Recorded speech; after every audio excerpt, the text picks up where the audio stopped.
generation. A company's courage can ignite a nation. Put out the fire. Ooh, put out the fire.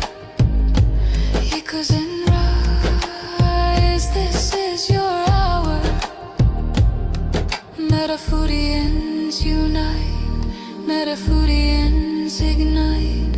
Sharing love in the meta zone. Lighting the path to a cooler home. Put out the fire. Ooh, put out the fire. Together we rise. Together we inspire.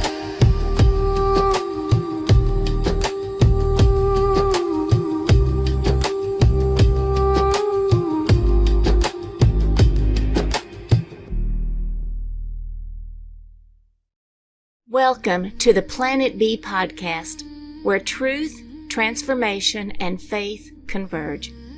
Join us as we flip the script on ecological despair, guided by Dr. Sailesh Rao's vision for a compassionate, rewilded vegan world. Let's begin the journey to the greatest transformation in human history. Greetings, everyone, and welcome to episode 28 of the Planet B podcast. And today we discuss the civilizational transformation. Dr. Rao, I think we are all very ready for this civilization transformation. Yeah, civilization transformation is about changing everything we do altogether. Sort of like a summary of what we need to do. Doesn't quite go into how we do it, but there are some indicators on how we can go about doing it. It really comes down to people wanting to be sincere about doing it initially. Wonderful. So I started off with Victor Hugo's quote, "There is nothing as powerful as an idea whose time has come." And knowing all the myths in the system and knowing how completely unsustainable it is, which is what the planetary boundary transgressions are telling us, we have the perfect opportunity to redesign everything based on axioms as opposed to myths. Because the difference between the two is that myths are things that we were sort of told is true. It's in the ether as if it's true, but in reality it's not true. Right. So it's falsehoods that they were put into our minds, okay, unconsciously. Axioms are truths that we hold consciously. They are testable. You can check that they're true or not. And if they're not true, change them. So you're consciously adopting certain principles, and then you're building everything based on those principles. And that's how you create the civilizational transformation. It's literally dropping the old programming. It's the old operating system, so to speak. Yeah. And then building something new on the correct axioms, which are verifiable. Okay, so that's why you do with the axioms. You should be able to verify them that they are true. Right.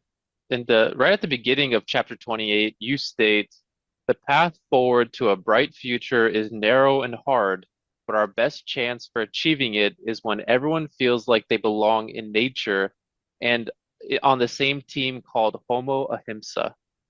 Correct. We all have to be together to get it done.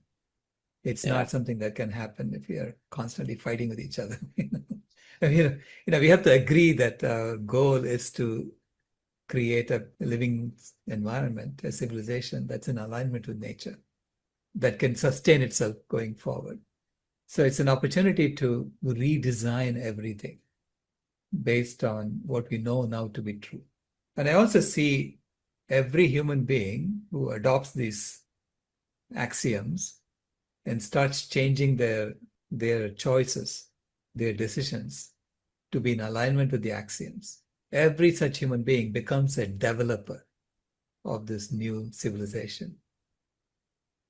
So whereas in planet A, you're just a consumer, you're just a passive recipient of what has already been designed for you. So it's a code, looks like an operating system that was already designed, and you just were born into it. right? And now we are given the opportunity to redesign it based on axioms. So then every one of us becomes a programmer of this Yeah. new civilization. So because every one of us, when we make our transformation individually, we are causing the system also to respond. Mm. And so then, people are going to say, well, why don't we make this normal?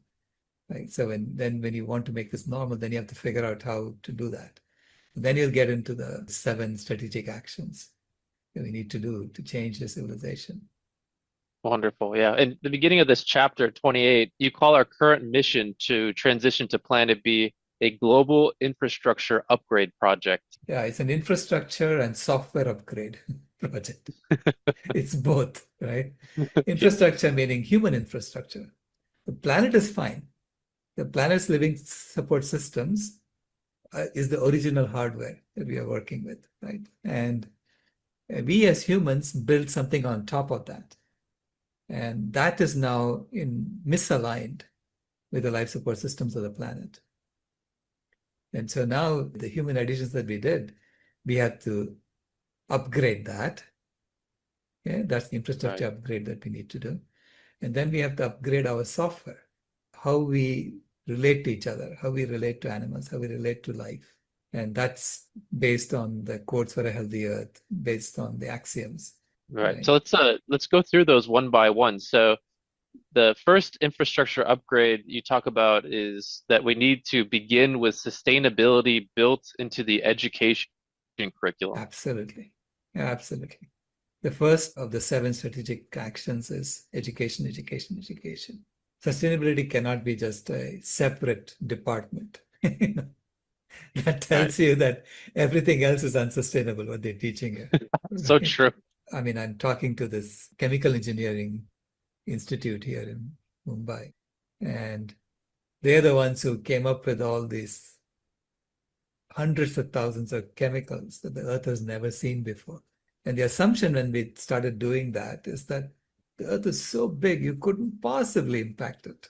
And now we know that we are impacting it and we are causing a lot of issues. Okay? So, how do you now change the curriculum? You basically have to go back to every function that was solved or implemented with these novel entities, these novel chemicals, and then figure out how are you going to do that. First of all, is it Mm. necessary to do that, right? And secondly, if it's necessary to do that, how would you do that in a way that does not introduce something novel into the environment? Okay, something that Earth knows what to do with, that becomes part of the soil again. So something more organic.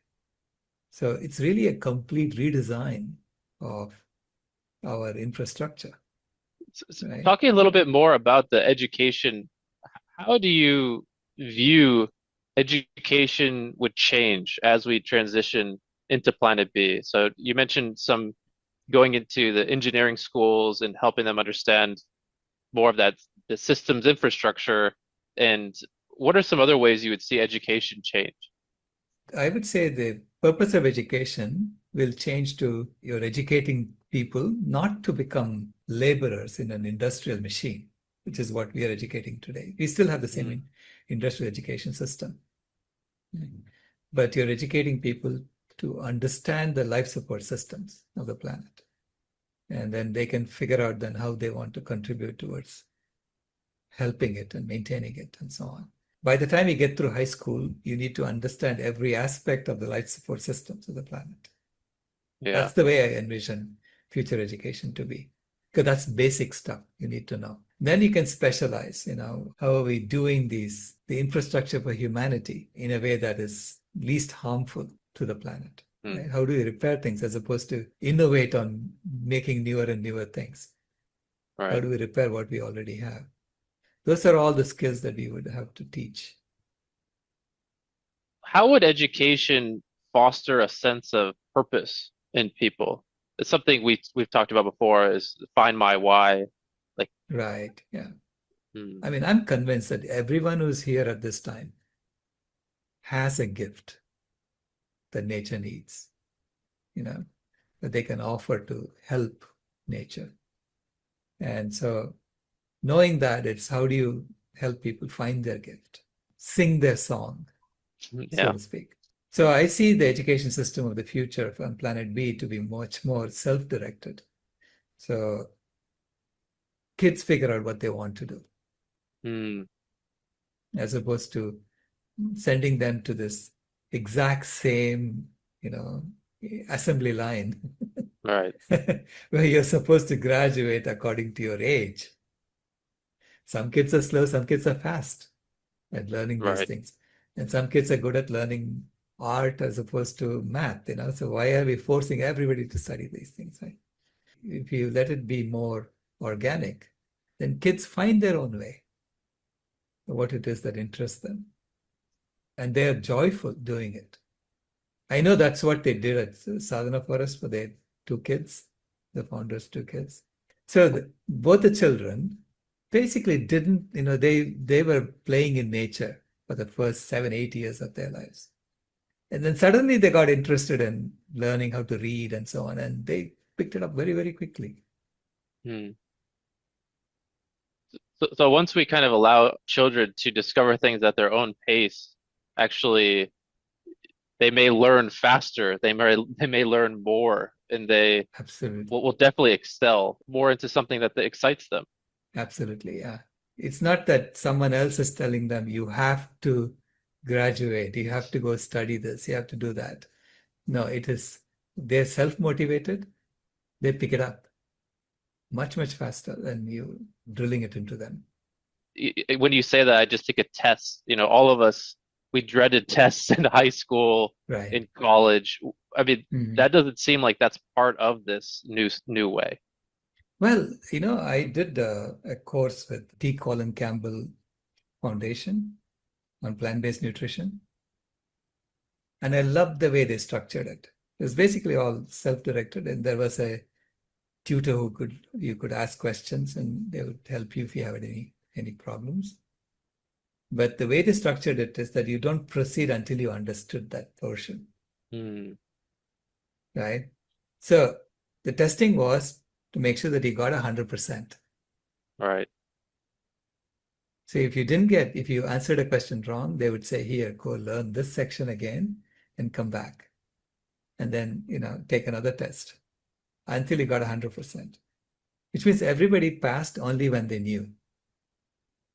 That's And wonderful. then there is no, I mean, the only pressure is you figure out how you're going to understand the subject, right? That's it. Yeah. Yeah. So there's no comparison between people anymore. Everybody who went through it got 100%. That makes total sense. Yeah. Yeah. So, and I love that kind of pedagogy. That's wonderful. So that goes into the we discussed kind of the first strategic action with education, education, education. Now the second strategic action is the self-transformation. Right. All these actions go together. It's like the 7 dimensions of the transformation, right? Yeah. So the second one is you have to basically heal yourself. You have to put on your own oxygen mask first before you help others. And as a species, we have to heal our species before we heal the earth. You help people put on their own oxygen mask before you go help others, right? Help other Yeah. animals and so on. So this is why self-transformation is so important. And this is why I urge the vegan community to eat healthy, to exercise, to do all the self-transformation that we talked about earlier, and become, convinced that you're part of this Planet B movement, that you are now going to become the thermostat species of the planet. So you have a purpose in life. Become vitally engaged guardians of animals and nature. So that self-transformation, that's the foundation on which all the others rest. Right. And we talked about this a little bit throughout this podcast series, but when people are eating that healthy food, they're exercising, they're feeling good, it's like a magnet that people who maybe Yeah, aren't vegan yet, they're so interested in this way of life, and it brings people in just by the vibration that they're giving off. correct. Yeah, the aura that surrounds you, when you do things right. Because healthy always, people can tell that you're healthy. Yeah. It's right? so true. Yeah. Yeah, wonderful. So the third strategic action is the goals transformation. Yeah, because the system is defined by what are its goals. If the goal is to make money, in the old model, grow the economy, you're going to get what we're getting today. So the system, no matter what you do, will figure out how to get that same goal. So all changes within the old model will remain surface level changes. It will never address the root causes until you change the goal. The goals instantiate what kind of actions are going to be taken within that system. So it's very important to have valid goals. So in the new book that I'm writing now, I'm expanding on the paper that we talked about goal validity tests. How do you test whether a goal is valid or not? It needs to be aligned with the axioms, first and foremost, right? Right. So there has to be so we have an ethical test, a coherence test, a measurability test, and so on. So this way you have a formal way of verifying whether a goal is valid or not. And I show in using that goal number 8 is invalid. Economic growth is invalid. Right. Whereas goal number 18 is absolutely valid.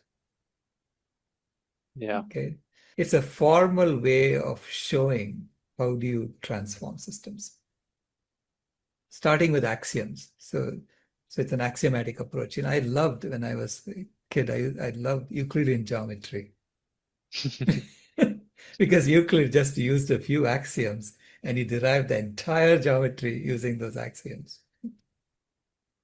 Does this go back to your four foundational truths as well? Correct, yeah. The 4 foundational truths were based on debunking the protein and debunking the calcium myth, and saying that human well-being comes from a sense of purpose, not economic growth. Okay. Right. And finally, that animal agriculture is the leading cause of ecological destruction on the planet. Yeah. And so those 4 are the truths that we established, saying, that I don't want to live in the mythical world anymore. Yeah. Yeah. But the goals are like the SDGs, Sustainable Development Goals. What are we trying to achieve? The thriving of life above water, the life in water, the thriving of life in the air, and restoring biodiversity. These are all goals that we have. But anytime you articulate a goal, you have to check, is that goal valid? Because if it's an impossible goal, let's say economic growth, it's an impossible goal because you are living on a finite planet. You cannot have infinite economic growth on a finite planet. You cannot have Right. growth beyond the planetary boundaries, right? So once you know it's an impossible goal, you need to drop it. If you don't drop it, then your system is going to take you in the wrong direction. Hmm. Okay? So it's just simple, basic systems engineering is what I'm Right. doing with that. So that's what the goals transformation is about. Identifying goals that are valid and being ruthless about dropping goals that are invalid, because Hmm. otherwise you'll never be sustainable. Right. Right. Awesome. So let's go into the fourth of the 7 strategic actions, which is the socio-political transformation. That's a big one. Correct. Yeah. Yeah, I know. How do we govern ourselves? How do we relate Uh, to each other? How to be community oriented as opposed to individualistic? How to collaborate and not compete? How to have a subsidiary type of decision making process where you make sure that decisions are made at the lowest level possible, hmm. right? And no more wars, right? I'm saying the wars are all part of the old model. It's all about, Yeah. I'm stronger and therefore I can do what I want. And then the other side says, well, are you sure you're stronger? Let's find out. That's what it's about. Hmm. We have to figure out different ways of resolving differences as opposed to shows of strength. Do you have like an example what socio-political system would look like on planet B? Participatory governance. So there is, much more of deference given to indigenous wisdom. Mm. Okay. Why do we do that? Because indigenous means you have been there for a long time, Yeah, exactly. which means you understand that local conditions better than anyone else. Right. So how can you impose something from somewhere else and say, I know better, and you're going to do it this way, Mm. right? So centering more of the indigenous wisdom in decision-making processes. And that's why the subsidiarity approach, which is having decisions made at the lowest level possible, is the best. Right. Okay. Sometimes you have to take it to higher levels and figure out how to make decisions. And there again, I would say it has to be consensus based, and it cannot be that we lose sight of the objective. So Right. everything is done towards that overall objective, the overall goals Hmm. of stabilizing the life support systems of the planet and maintaining them and staying within the bounds. Our decision-making processes have to be measured against that. Are we accomplishing our objective?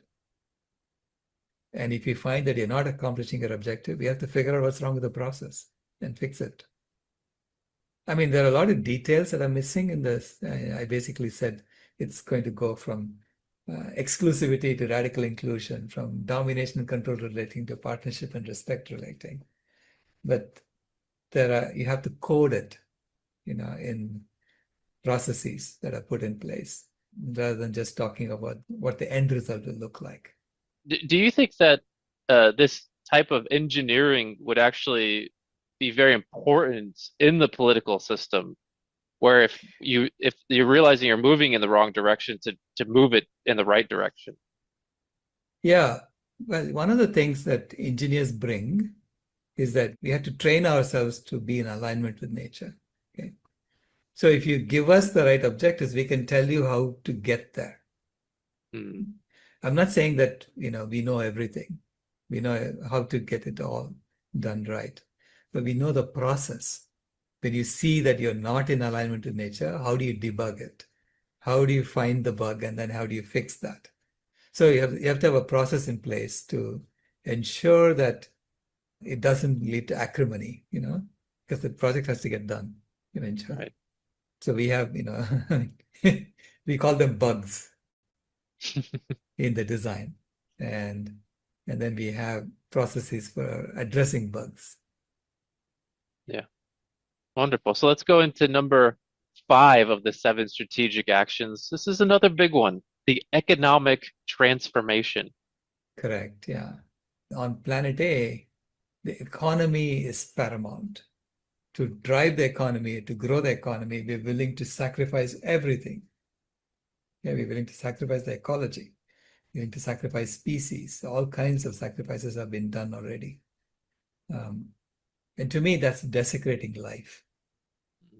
On planet B, I'm saying the economy is a subsidiary of the ecology. It doesn't rule over the ecology. Right. Yeah. The economy is there to meet human needs, not to stoke human desires and meet and basically manufacture the wants, turn the wants into manufactured needs, and then meet them, Yeah. which is how you keep growing something, right? So instead, it has to be the economy is there to meet the needs. If that involves having to, innovate, we'll figure this out. You have to go innovate. Okay. If you don't know how to do something that's essential, we will innovate. Mm. And it doesn't have to be that you'll innovate only when you're constantly trying to grow the economy. Right. Okay. So that's a false motivation for innovation. Yeah. Yeah. And we'll get into more of this definitely in the next chapter, which is the money game transformation. So Correct. The Yeah. next of the 7 strategic actions is the ecological transformation. Yeah. You begin by recognizing that all life is sacred. So the radical sacredness, and that our role is to restore the ecosystems and maintain them, Yeah. as opposed to extract from the ecosystems, as opposed to seeing everything as resources. So it's not commodification anymore. It's about radical sacredness. So it reverses the whole process, right? Because the economy, humans are now here to serve the animals, not the other way around. Yeah. So that's the ecological transformation that I'm talking about that needs to happen. A big part of Climate Healers is this rewilding initiative. So that would be a big aspect probably of this ecological transformation, is becoming the thermostat species as we are intended to be, and then helping bring back nature through these rewilding efforts. Right. Yeah. It's rewilding on the outside. And then the next step I talk about, number 7, is rewilding your insides. Mm, That's the spiritual transformation, yeah. is to return home to who we really are. It's like we are rounding the bases, right? If you use a baseball metaphor, we're Yeah. rounding the bases. When you go vegan, you've only gotten to first base. So don't think you've gone home yet. And it's an infinite journey home. you know. Mm. So getting to second base, third base, fourth base, it gets slower and slower as you're running towards home, It's true. right? Yeah. But everyone is on this journey of rounding the bases, and we have to basically help people if they fall, help them get up and continue the race, because every one of us is on this now. So the further we all get, the healthier the planet becomes. Mm. So I see the planet's health, planetary health, is like a barometer of total human health. Mm. So, so it's outside is reflected based on our insides. Yeah, that's wonderful. Why is veganism, do you feel like, so key as part of this spiritual transformation? Veganism it's the moral baseline, because it starts by saying animals are not objects. Veganism is a stance of non-exploitation. It doesn't even say we have to serve them, right? It's a basic stance of non-exploitation. To me, it's saying coming to a neutral place before you can go the other way, which is to serve them. Right. If you are constantly using them and exploiting them, how are you serving them? They're serving Yeah. you. Yeah, they're being served to you on a platter. Yeah. So that's why I see veganism as the foundation. And it's possible now to be vegan everywhere in the world. Even Right. Greenland has supermarkets. I Yeah. noticed from the videos, right? So those supermarkets are getting goods from outside. Yeah. Yeah. So our transportation technologies have enabled everyone, if they want to go vegan. It's not necessary to eat animals anymore or to use animals anymore. For every aspect of our lives, not just food. Once upon a time, you had to use animals because we moved out of Africa, went to every part of the world, and then we said, oh, I cannot be naked anymore. I have to wear something. It's too cold, right? Yeah. And that started this whole exploitation process. So now we don't have to do that anymore. That's the point of veganism. And Wonderful. when you do that, then you can restore the planet. Okay. And we can ask questions like, do you really need to stay in those harsh locations anymore? Mm. You know, if you say, I cannot do this without eating animals, so do you have to stay there? That's the question you need to ask. Is there a final message or some words you'd like to share, Dr. Rao, as we close out this episode? It may look daunting, but I assure you that every aspect of this, every one of the 7 steps are already being worked on. It's for all of us to undergo all 7 of these steps together. That's the greatest transformation in human history. I love going back to that. Thank you. Awesome. Well, thank you so much, Dr. Rao, and thank you to our audience today. Next up is another big topic with chapter 29, which is the money game transformation. So we hope everyone stays with us for our next episode. Thank you for joining us. Planet B signing out. Bye. This has been a podcast from Planet B, where the heart isn't outsourced. If you haven't moved here yet, we thank you for visiting.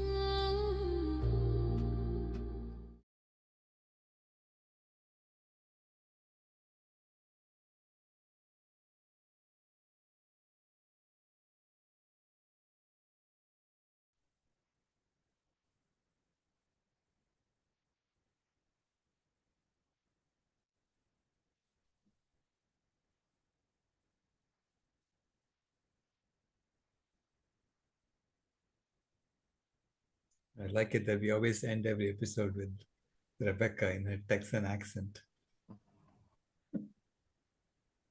Yes, for sure. Ron?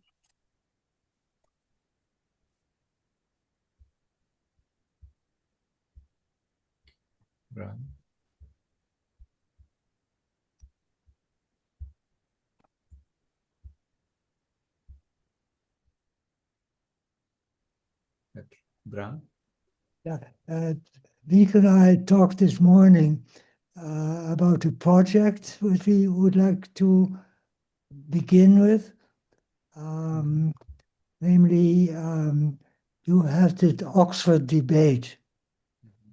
And I think it would be very good if we can have the debate, a similar debate, here actually in Vermont.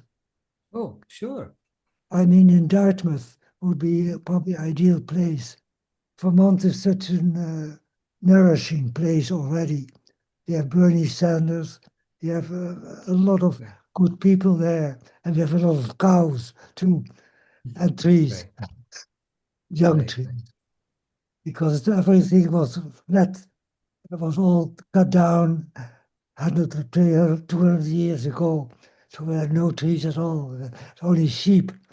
But now we have some first generation trees, slowly needle trees and with green leaves. And I think in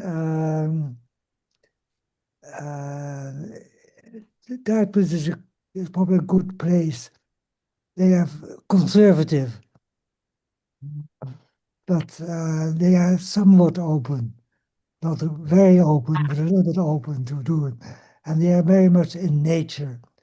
They have a lot of skiing, and people come there because of the skiing, I think. So I think I would like your advice on how we can start this. I think the first thing which we will do probably is do an exhibit in the library here in Norwich and try to get people attracted. And being good, I had and Ray have made a whole series of images, but being said they're all wrong. It's very good, but it's not for people, for ordinary people. So we have to make it very, very simple. And so she changed it, and we talked about it, how to do that, so that people can understand it. Not about too much about carbon dioxide and all the greenhouse Right, right. gases. They don't understand. Most of them don't understand it. So I don't know what your opinion is on doing this.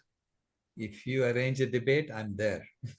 Yeah, we will need you. Right, I'll be there. Now, it could be like, the topic could be, we all need to move to planet B. Everybody will say, what? Yeah, yeah. Right? That's very And good. then, And we have actually two people which I would like to get involved also, as Spade and Bill McKibben. McKibben. Okay, yeah, Milner killing, yeah. Yeah. Yeah, because they are open, I think, but they are thinking about fossil fuels. Correct. Yeah. They don't believe the other. But it would be great to have you. So, Right. Yeah. Yeah. So it's part of the decolonizing process, no? It's Mhm. yeah, I mean, we're talking about fixing everything altogether. That's what Planet B is. Yeah. Mhm. Yeah. Yeah, so I think you should be modest in the sense of that we can't solve everything if you go to vegan, it will be still a long process to clean the earth. At Right. least as I see, maybe there are other ways. There may AI and quantum physics. It may help to speed things up. But it could be many, many generations, maybe 7 generations or many more. What do you think about that? How time Um, scale? no, AI has accelerated everything. Yeah, So, so we have to. I really think that we can do this in an accelerated fashion. yeah, It doesn't have to take that long. yeah, It's like putting on another avatar. We all yeah. put on another avatar. That was very interesting news, actually. I don't know if you read about the New York Times about in Spain. They have there all the undocumented uh, immigrants. Hmm. They will put them to give them full Spanish citizenship. Oh, So that's a okay. good example, I think, that the government has decided that. It's opposite Right. to what's going on here. It's Correct. good. Correct. Yeah. Yeah. Thank you. Thank you. Thank you.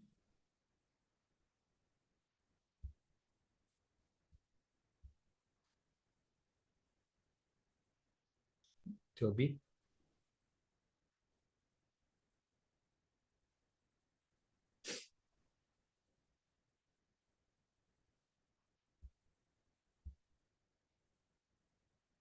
Are you able to glow?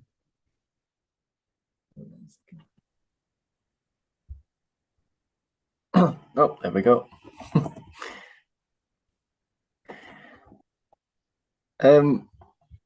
You were at this chemical place today, was it today?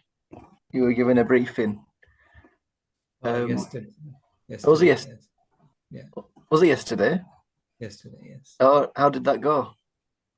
It went well, except there weren't as many students as I was hoping. Hmm. But the professors were there, and so the older generation was inspired actually. So I got someone inviting me to come and talk to all the Surati vegetarians in Mumbai. So when he's organizing it on the 17th. So hopefully it happens. And February 17th, I'll be speaking to another group of people. All right, okay. Well, Because they're directing you towards the vegetarian section. yeah, he's a vegetarian. He said, Oh, if vegetarians do this, it'll be very powerful. So I want to introduce you to all the Surati vegetarians. And this is a very influential group of people um, within Mumbai. Okay. So I don't mind. I would love to come and do that, speak to them. yeah. And I That's got a great. call from another one of the members of the audience who said that um, the talk reminded him of the George Bernard Shaw quote, that some people look at the way things are and ask why. Some dream of the way things could be and ask why not. And he said, you remind me of the second one. Yeah. Very good. Yeah. I was going to ask about the Planet B paper that you Mhm. published with Jared Whitman Bishop. You going to do another? You're going to carry on with that, are you, and publish another one? And Yeah, I'm doing a book around that. Book. Basically, I'm expanding on. See, it's more of a formal, whereas There Is a Planet B is more of an informal way of looking at it. So now I'm doing a formal guide, a definitive guide to Planet B. So if you notice, like, in this one, I went from foundational axioms to foundational truths. So basically, I said the axiom is wrong. This is the correct version. I mean, not the axiom. I mean, foundational myth. Yeah. From Planet A to foundational truth.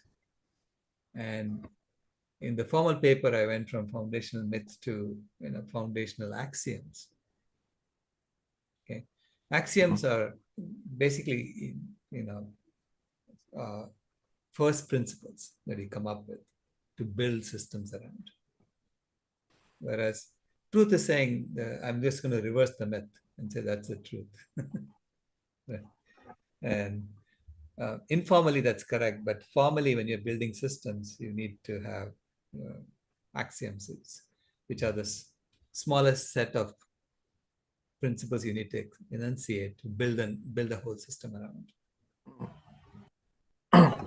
So it's more of a formal construction as opposed to this informal version that we did. Yeah. Right. Do you know how well that paper did? Sure. How well is that paper done? The Planet B paper. It's been downloaded 1,000 times, I think, so far. All right. Oh, good. I don't know if you heard about the UK climate emergency briefing that happened. Yeah. I'm not sure how that will really go down. If it does, there is an alert on the news and everything,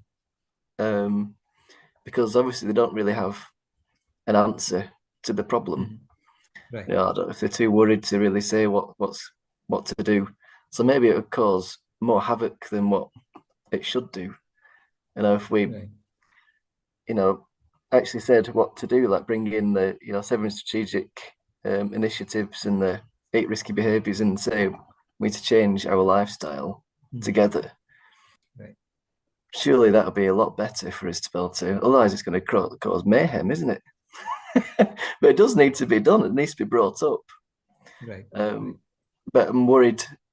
I think I'm trying to think of an idea of a way to do it. But I think, as far as I've seen people talk about it, it's going to cause more trouble than good. I'm not sure.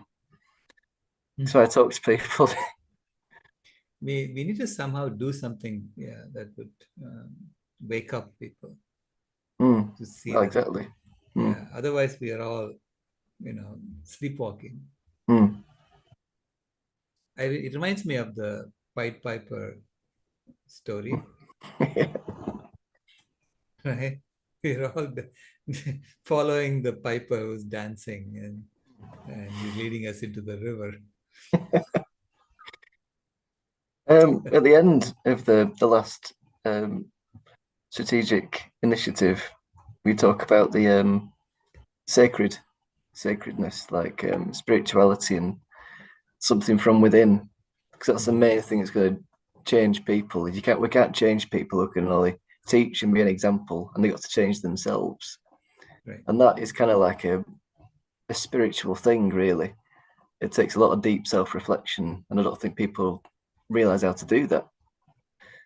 But I think when we are in Planet B and we talked about it before when you weren't here the last episode, I brought it up about the fact that maybe we could have some kind of something that we can recite, like a Bible or something that we can go over, and I guess you do it every time we eat, like eating whole food, vegan, and why you're doing it and you think about it, don't you? But people kind of will fall off the bike, and kind of look in the wrong direction or something. Maybe we need to have something like you do in religions where you start to recite and go over something, like you do for every morning for the sun salutations and stuff like that. So, but maybe something like the idea of a Bible, like a Planet B or veganism, where we can.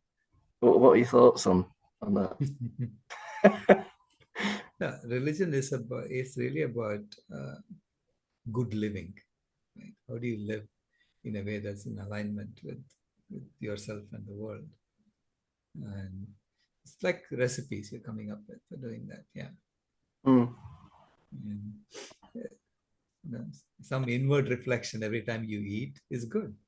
Yeah. Maybe just a moment of silence, look inward, and get in touch with the sacred within you. So the food that goes in, nourishes the sacred within you. I guess really that the food that goes in, whether you if you're eating the seeds and everything, it comes out maybe as a plant, so it could come out quite great. So Yeah. nature's a beautiful thing.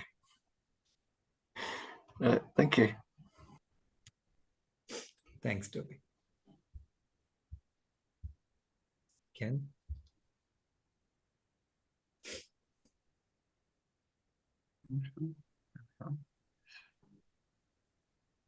Hi. Hi. This is great once again. All of my training on consensus building has to do with avoiding dichotomies, to avoiding confrontation, and the vegan, non-vegan, vegan, non-vegan is very tiring for me. You just, I thought, opened up a whole other perspective when you said vegan is just first base. And my gosh, that is so wonderful. I mean, it just eliminates the dichotomy. It's just first base, and the object of the game obviously isn't to get on first base. That's a necessary step. The object of the game is to make a score and run. Right. So have you played it all with that analogy to go any further with that? I just wondered if I know you have things going on in your mind all the time. Yeah. No, I'm saying that I've been saying that we are all trying to go home, like Right. in the baseball game. Right. So just getting to first base isn't enough. You have to really get all the way home. And as we're running the bases, we fall, and you have to pick yourself up and keep going. Don't give up. Yeah. Got any other images for second and third base? Yeah. Yeah. Well, I was toying with that, what would second base be? Yeah. Second base would be that you begin to see all life as sacred, not just go vegan. Right? That's second base.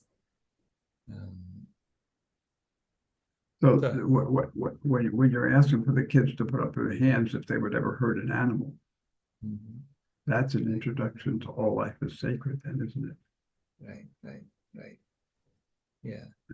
And so they saw when you asked them to put up their hand, they saw that being vegan was, oh, okay, that's just a natural thing to do on the path. Yeah. So you are living as if all life is sacred. That's the second base. And what would the third base be? I don't know. You come up with it. Think about it, Ken. Yeah. Let's think about it. Because basically we are graduating. And I'm saying that going from third base to home is a very long road. Why? Because it's an infinite path. Yeah. But even second base, as all life is sacred, takes you out of the confrontational. It just moves you right out of it. It's just obvious that you would be vegan if all life is sacred. Very helpful. Very helpful. I'd like to see you push that image further. In your writing is what I'm talking about, but even this conversation, very helpful to me. Thank you. Yeah, let's think about what third base would be. How would we do this? Yeah. And let's figure out the full metaphor. Because I know that the third base to home is an infinite path. So you keep running. You'll never really get there because you don't reach. Right. And you're always trying to reach.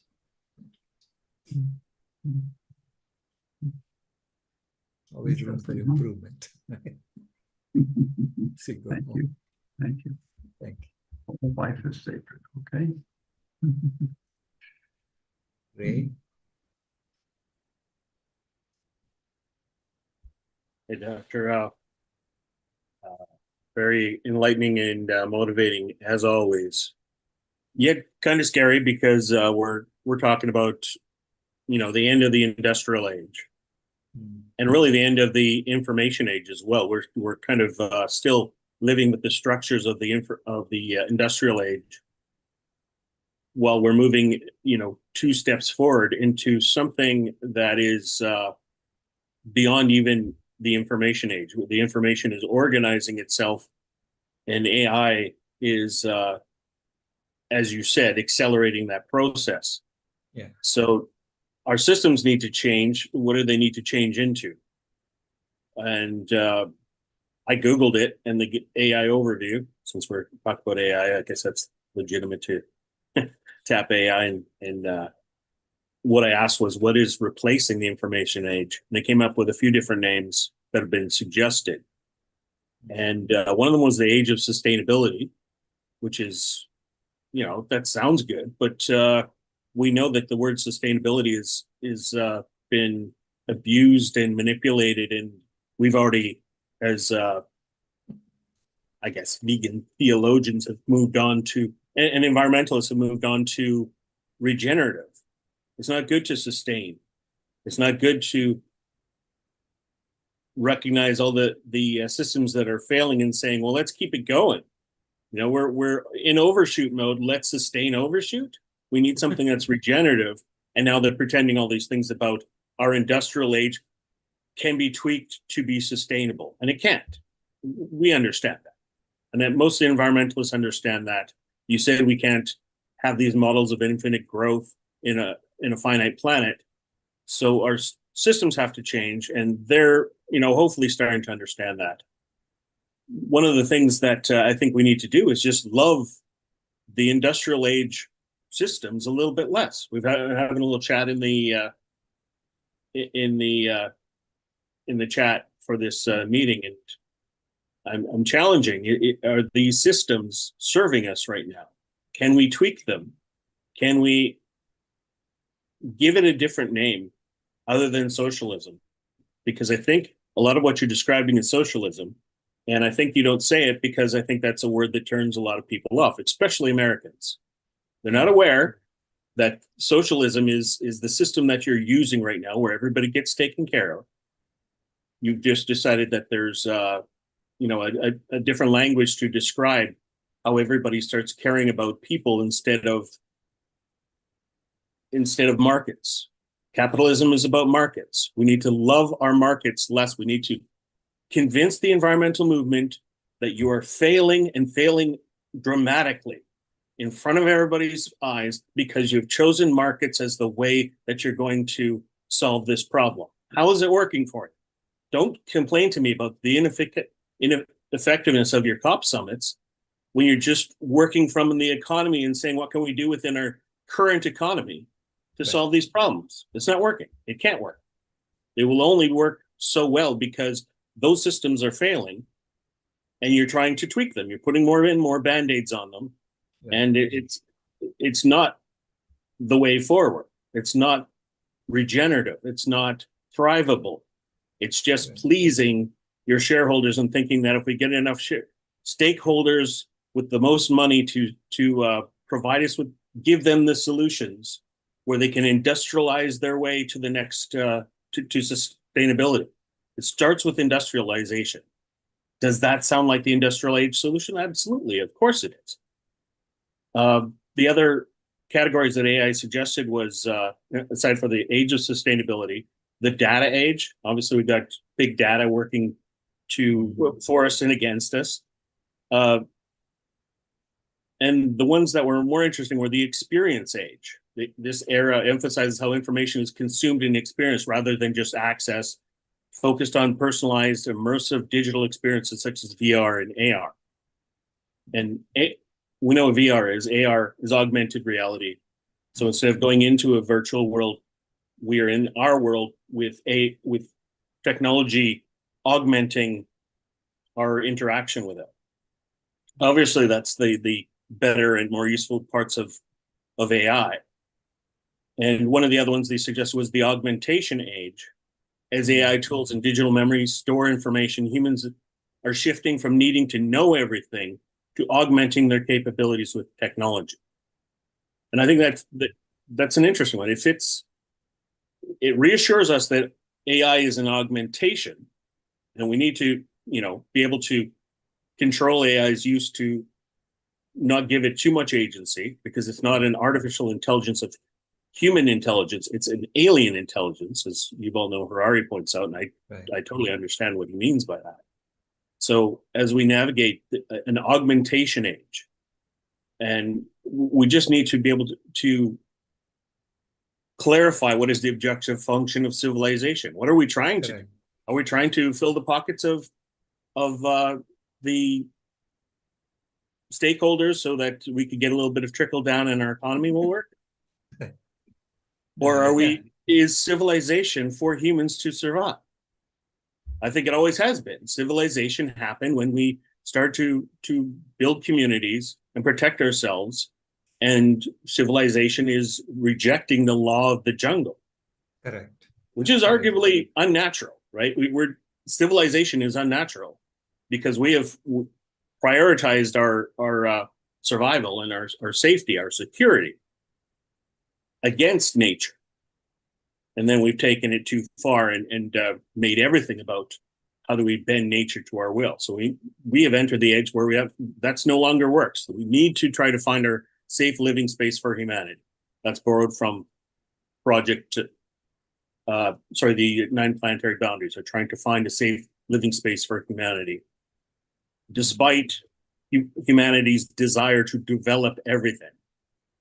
And develop, I watch out for the word development as a bad word. It's not a bad word, it's something we still need, but it is the excuse that everybody gives. We can't do the 9 planetary boundaries. We have to have infinite growth. So if you believe in infinite growth, the 9 planetary boundaries won't work. Right. So yeah, what's the objective of civilization is, of course, is to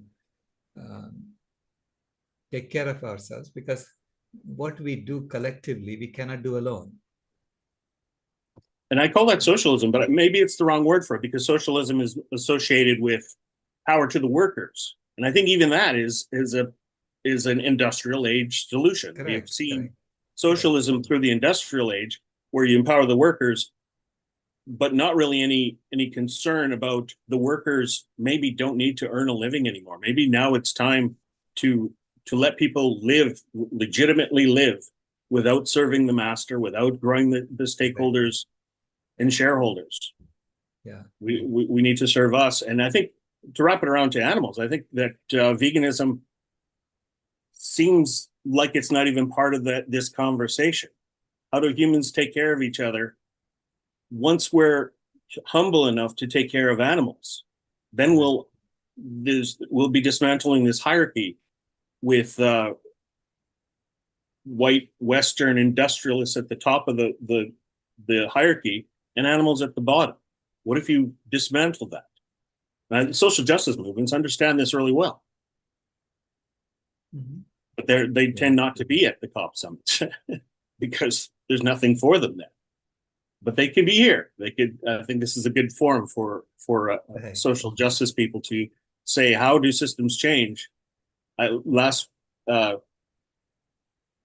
of the early programs I was talking about this 50,000 year history of sexism is coming to an end. Like we can end it within our lifetime. That's incredible. Right. What else are the permutations of that? What else can we end? Speciesism. We can end that. So which isn't a household word. I mean, people need to know what it is and understand its parallelisms with other things, rather than saying, why focus on the animals? Humans are in a lot of trouble. Yeah. No, I mean, it's addressing all the isms together. It's recognizing that it's all one single transformation. And we're just looking at dimensions of the same transformation. So yeah, we have to come up with a new word. It's not an existing ism. I'm not trying to we're not trying to reinvent an existing ism.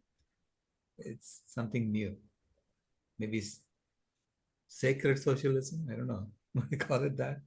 And it's actually socialism for all the species. biocentrism is a word that means something specific. It certainly fits into this. I don't know if it's exactly the one, but yeah, well, everything that you talk about is this ism, and we don't want to make it culty and call it Saileshism or Raoism. Planet Bism. Raoism's close to Maoism. No, thank you. Yeah. And I think people would be cautious of anything that seems too culty like that, and suspect it's wisdoms. And it's unfortunate that's happening, that they're following the groupthink of mainstream environmentalism, which has been in a sense, co-opted by it's all about climate change.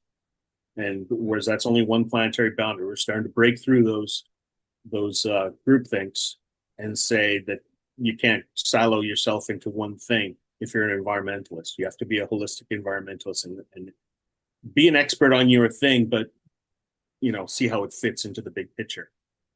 Yeah. And give up a little bit of that capitalism that says that as a scientist, I'm focused on climate, I'm focused on the atmosphere, and that's legitimate.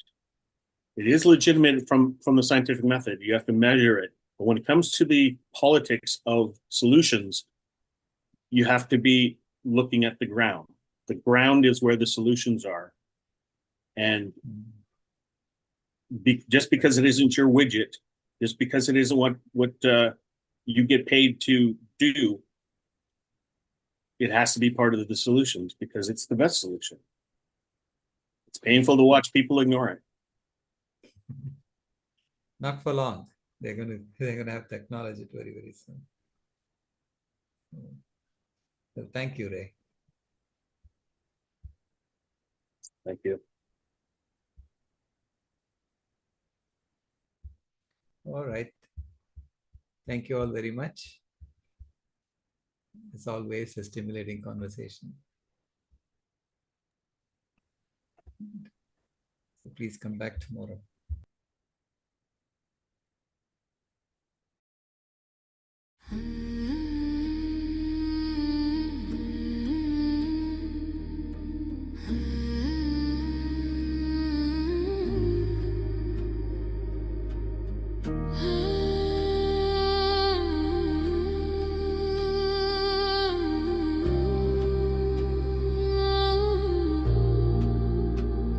The house is burning, but we're still sitting in the glow.